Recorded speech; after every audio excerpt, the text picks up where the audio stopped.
during Mass one day, I started hearing the call very, very vividly. It was more like a ring, just because the question just kept on popping up everywhere in my mind. Like, is this what I need to do?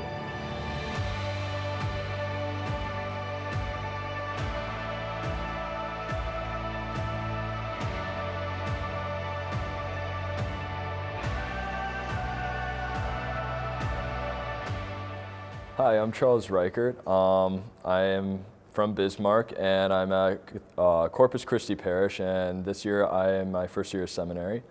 And I am a college 2, I believe. And so my vocation story started out, well, actually I'll just start out, how I started growing up. But I grew up with a good Catholic family. I started off in public schools and then eventually came to Cathedral of the Holy Spirit for grade school. Eventually then the academy was formed, and so I was kind of like the first class to be thrown into there. But yeah, growing up it was really great. I have a really great supportive family behind, going into seminary. And they've always been really amazing for me for especially my foundations of the Catholic faith. And so going into middle school, that was probably some of the driest points of my life when it comes to faith. I was very away from the faith, mostly because I knew everything about it, but I didn't necessarily do anything with it.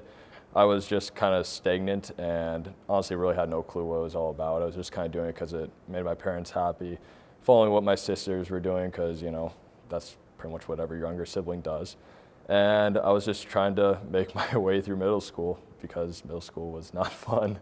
But eventually I got to high school, and that's where things really started changing for me. I started meeting guys, mostly teachers, who were just incredible men of holiness and just incredible faith. And they really knew what happiness was, and that was something I was desperately looking for. And what really kind of surprised me is that these men knew what it meant to be holy, but they're also extremely normal. And I kind of had like a thought in my mind, all the way out throughout like middle school and stuff like that. Like, if you're holy, you're kind of weird, you got kind of like that kind of weirdness factor to you. And I didn't really want anything a part of that. But then once I started like seeing these guys like just absolutely passionate about the faith, it just drew me more and more closer. And so my freshman year, I specifically remember my teacher, Mr. Ruggles, jumping up on the desk and kind of yelling at us, like, take your faith seriously, because, what else is it all worth for? And so I started taking it seriously because I kind of just got like a little something there that kind of made me want to check it out a little more. I mean, it's just like, okay, if this guy's yelling at me, why not at least take a look at it, see what it actually is. And so I started diving into my faith a little more. I started going to rock events and just a lot of school events that, just drew me closer to my faith. And eventually I still started having that thought my freshman year, is like, maybe I'm, called a priesthood. But at that time I still had that thought in my mind, like, oh, holiness is still weird. So I kind of like shoved it aside and, kind of ignored it for the next 5 years, mainly because I didn't want to become a priest. I definitely felt the call, but I wanted to do other things, because other things were much more appealing to me.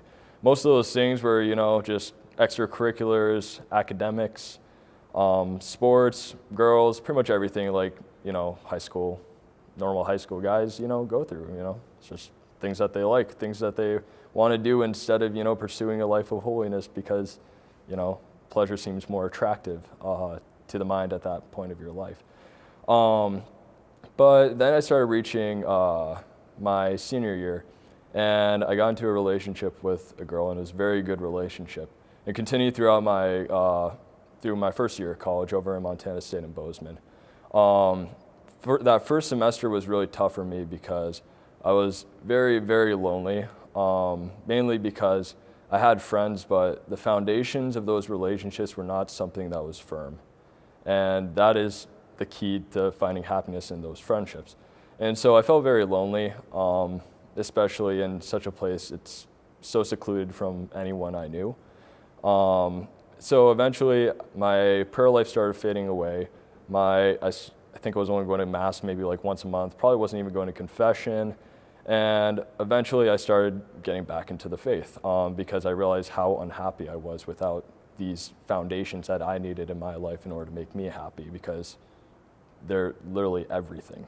So I started bringing that back in, but in the midst of my relationship, I started having that call again. And so during Mass one day, I started hearing the call very, very vividly. It was more like a ring, just because the question just kept on popping up everywhere in my mind. Like, is this what I need to do? And at that time, I was very confused because I was drawn to marriage with this person, but at the same time, being drawn to the priesthood, it was very, very conflicting for me. And so I started, one good example that kind of helped me get through this mindset was from Father Dominic Bauk, who was my chaplain in high school. And he gave me a box, and so there's like this first box, and that's the vocation of marriage. Every person is called to the vocation of marriage.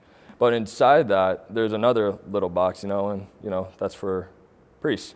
And so for the guys who are called to be priests, they're still called to marriage because all of us are designed and created that way by God. But because we have sin, we also need priests. And so that's why there was that conflicting calling, which I felt in two places. So eventually, us two had to have that tough conversation together about me becoming a priest.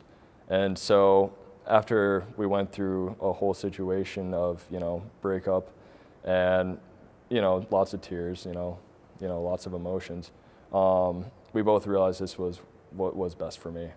And so I went to Father Waltz, and he got me my papers, and now I'm at JP2 Seminary, so in Washington, D.C. And I think that's all. So, thank you.